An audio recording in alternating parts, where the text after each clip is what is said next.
I'm Vijay Kumar, your computer class teacher.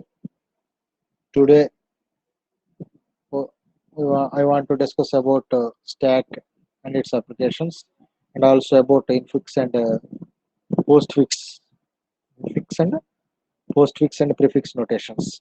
So we have already discussed about stack and queue in the previous classes. Just uh, just while once briefly,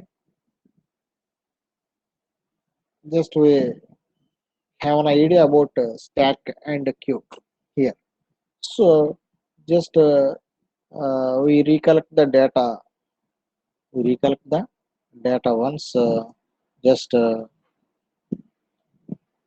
Let us talk about the data structure and its types.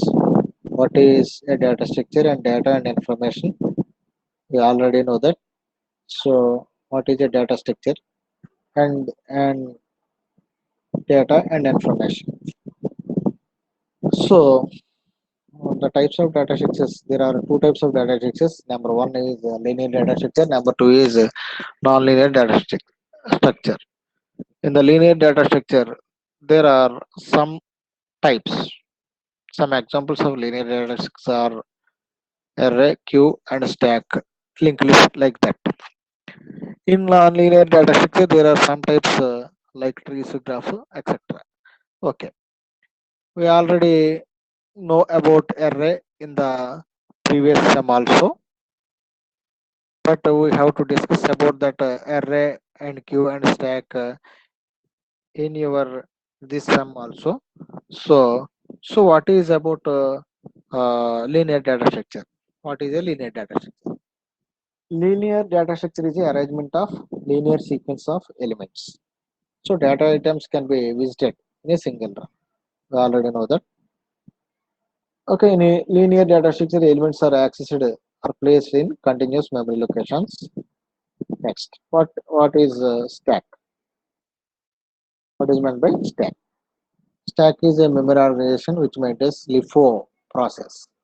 What is meant by LIFO? Last in first out. So that in that concept, in that process, what last in first out means is the lastly placed element will be deleted first. So stack is a sequence of items that are accessible at only one end of the sequence, that is called top. From that top end only, from that open end only. Stack contains two ends. First end is open end and the second one is closed end. So from that open end only, the insertions and deletions of elements will be possible. So the insertion of an element into stack is known as push. The deletion of an element from the stack is known as pop. So push pop. When we are pushing the elements into the stack, the top will be incremented by 1. That is, the location of the particular stack will be incremented by 1. Then only the elements will be arranged. So uh, we have to look at some examples of stack, like the arrangement of books, the arrangement of saucers or plates. So the lastly placed plate will be taken first. The lastly placed book will be taken first.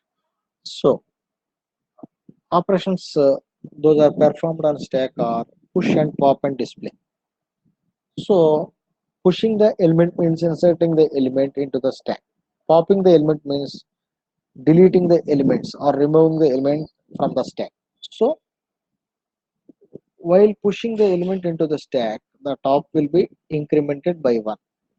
While popping the element from the stack, the top will be decremented by 1. So if we want to display all the elements from the stack, so uh, from the top and only we can display the elements. So push pop top.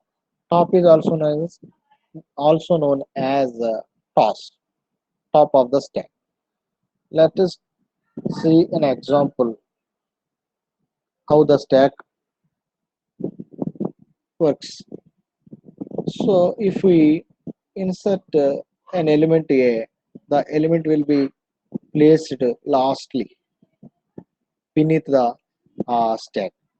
And after that, if I want to place an element B, that element will be in the next position of the stack. And if we want to uh, place an element, a new element like C, then that element will be on the uh, next position of the stack. So, which is the last element that is placed in the stack? The last element is C. Which is the first element that is placed in the stack?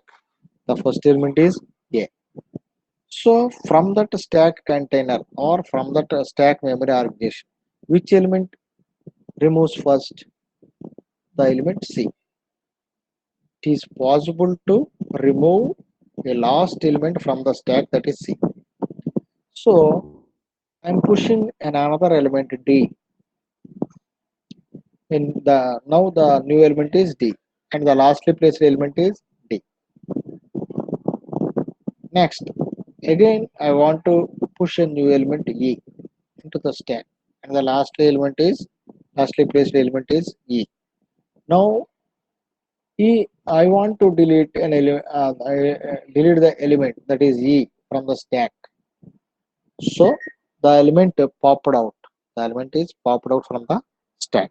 After that, only if I want to remove the particular element D from the stack, then the particular element D will be okay, uh, removed. After that C, after that B, after that A, like that. So the lastly placed element will be deleted first. That is the concept of stack. That is known as LIFO, last in first out. There are some algorithms of stack like for push the algorithm, the step one is insertion, where placing a element at the top. Okay, that is known as item. Okay, from the top end, that is the maximum elements. Okay, top is equal to maximum. If top is equal to maximum, then that condition is known as stack overflow. If the stack is overflow, then we are unable to place at least one element into the stack. So there should be a space to place at least one element into the stack if we want to insert an element into the stack. The condition here is we have to increment top by 1, then only an extra element will be placed. The logic is a of item, a of top is equal to item. So the item is assigned to the top of the stack, like that. Just see in the picture, the at first A is placed, after that B is placed, after that C is placed. And if I want to place a new element D, then that element D will be placed lastly. Okay, these are the pictures defining, representing a stack working of stack. Deletion of element from the stack, that is pop. The step one is a comma a deletion of a comma top comma item. That is, we have to check the condition if the stack contains at least one element or not. If there is no element in the stack, then that condition is known as empty condition. That is known as underflow. So we have to write a comment like stack underflow.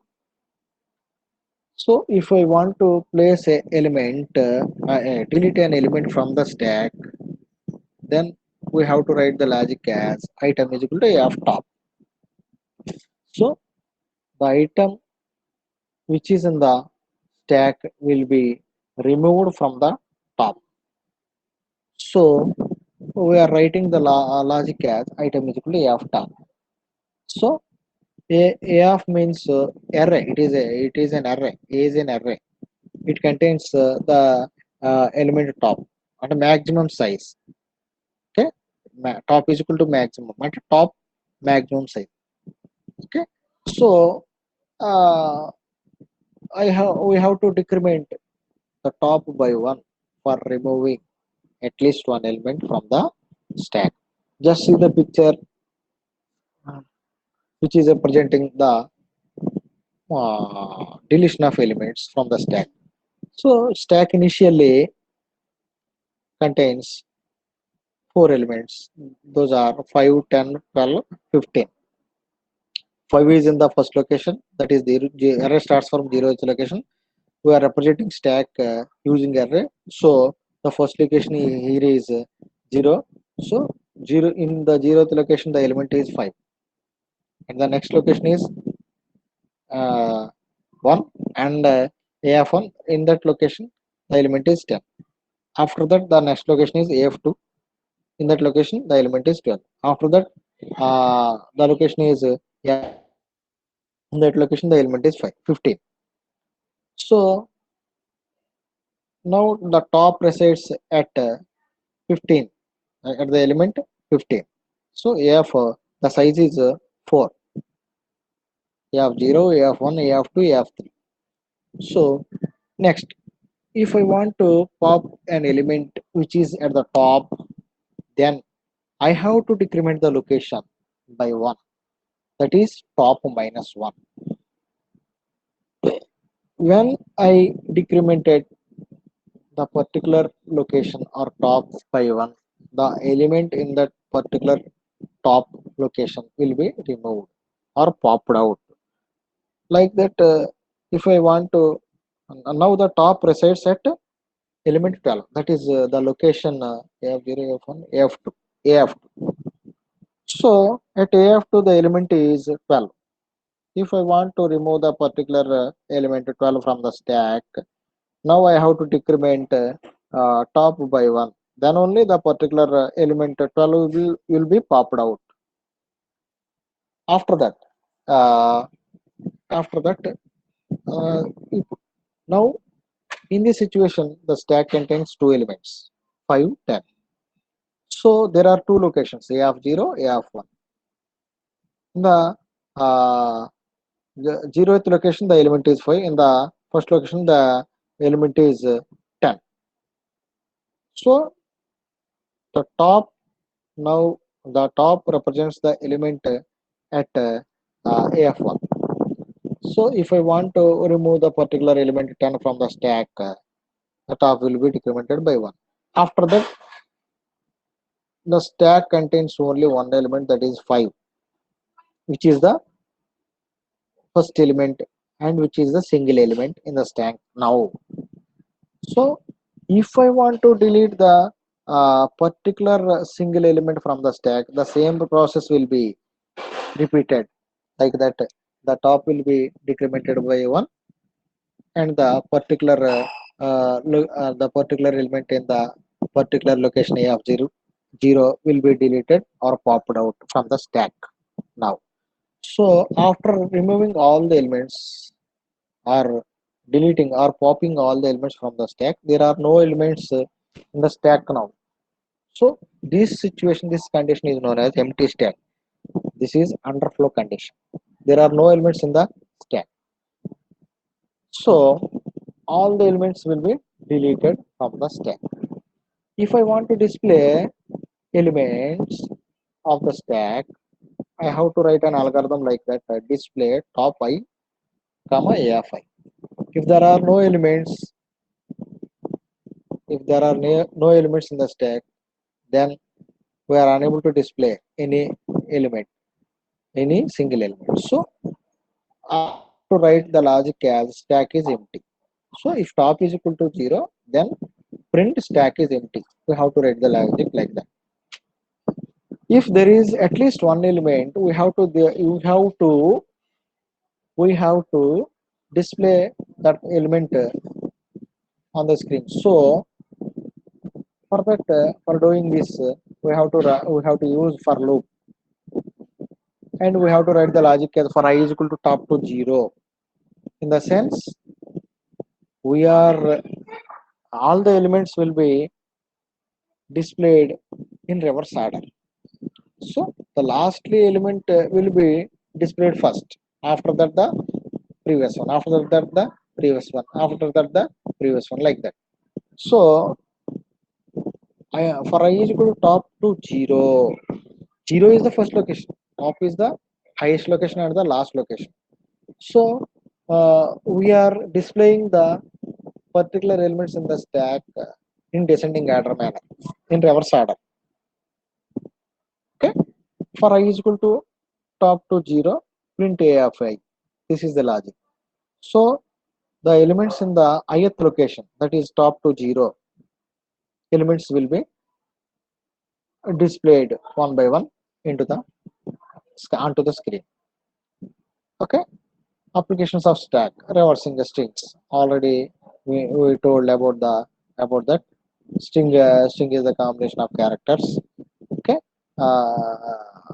Without a single hard work, we can display, we can reverse strings very easily using a stack, using stack. So now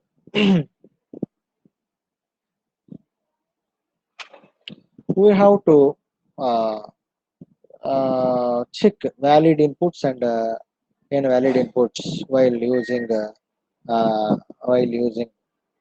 stack or any expression. So checking the validity of an expression containing nested parentheses. Parenthesis in the parenthesis.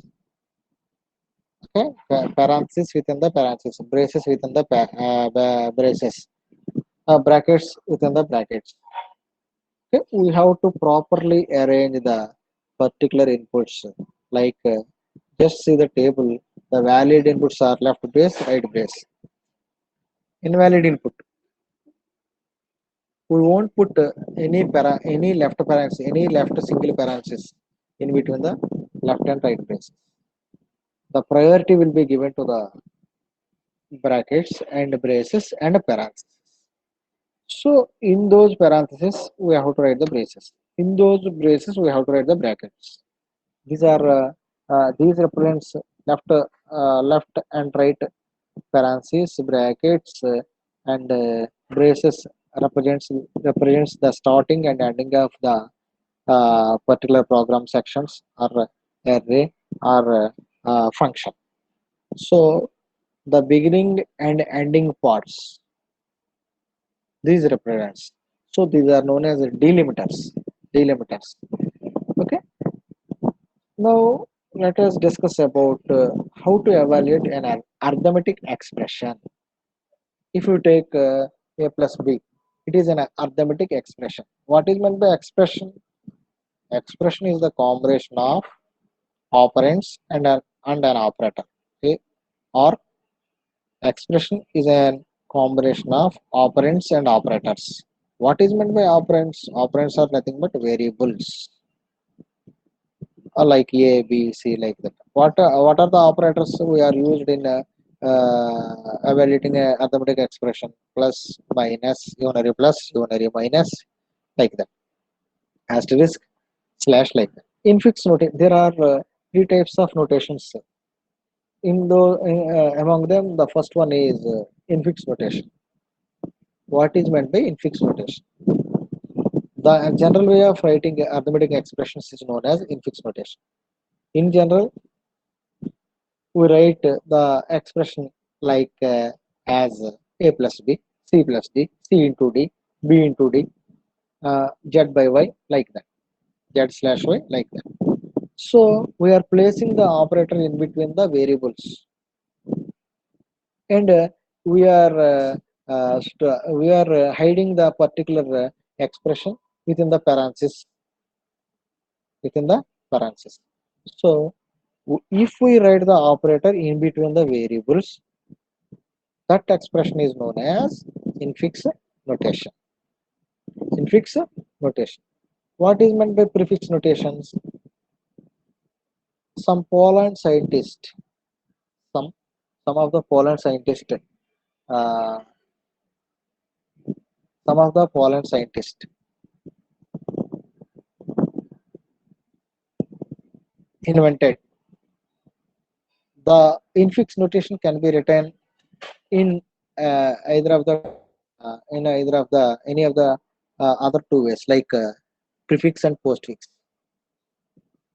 So prefix notation is known as Polish notation because Poland scientists found that notation. Poland scientists invented that notation. What is meant by prefix notation? If we write an operator before the operands, that is, if we in infix notation, at first, according to the principle, according to the mathematics, you have to write first at first the variable, and after that an operator, and after that a variable, like that. But whereas in computer technology, in the memory organization, we can write an operator before the operands, or we can write an operator after the operands. So the particular expression may be written in these three ways. These three ways. There is no error occurred. So at first we pass a particular operator plus into the stack. After that A, after that B, we can pass. The result is same if you use any of the three notations. So if we pass plus after that A, after that B, like in prefix notation, the result will be the same as infix and postfix. So there is no error occurred. What is meant by postfix notation? Postfix notation is also known as RPN. RPN means reverse Polish notation. At first, the variables will be placed to the stack organization or passing to the stack organization. After that, the operators will be passed to the stack organization. This notation also gives the same result as same as prefix and infix notations. So infix notation is the basic notation which we are representing the basic arithmetic expression. That is, in infix notation, we write a variable, after that an operator, after that another variable, like that. In prefix notation, the operator uh, the operator should be written first. After that, the variables are wrote. The variables are wrote. Prefix notation is known as Polish notation because Polish notation means Poland scientist invented this concept. Hence, that name will be given to the prefix notation. Postfix notation, the reverse of prefix notation, the reverse process of the reverse concept of prefix notation. So, hence it is known as reverse Polish notation. That is RPN. RPN. In this concept, at first the variables will be written, will be will be passed to the stack memory organization. After that, the operators. After that, the operators, like that. These are the notations we are used in a data structure. So let us take an example: conversion of infix to postfix. In your SEM exams, it will be asked how to convert the following expression into infix to postfix, or postfix to infix, or prefix to postfix, or evaluate the arithmetic expression given below in the three notations, like that. So you have to be thorough at these expressions. Let us see an example. At first, the given expression is 2 plus in parenthesis 4 minus 1 into 3. Step 1. What is the question asked here? We have to convert the particular infix notation into postfix. The first one is step one, the expression given. After that, in the the step two, we have to pass the particular parenthesis. Particular parenthesis. First left parenthesis will be go to the stack. After that, the right parenthesis go to the stack. So 2 plus 4 1 minus into 3. That is not 41. 4 1. Fourth the one element is 4 and the another element is 1. So the inner expression is here is 4 minus 1. So we have to convert the 4 minus 1 into postfix. Postfix means what? The particular 4 1, the particular 4 minus 1 will be converted into postfix. 4 minus 1 is in the form of infix notation. In the postfix notation, the operator will be at the operator comes after the variables. So 4 1 minus. Keenly observe it. 4 1 minus. Yeah. At first, I evaluate the inner expression, that is 4 minus 1. It is converted as 4 1 minus. Okay, that is step 2. In step 3,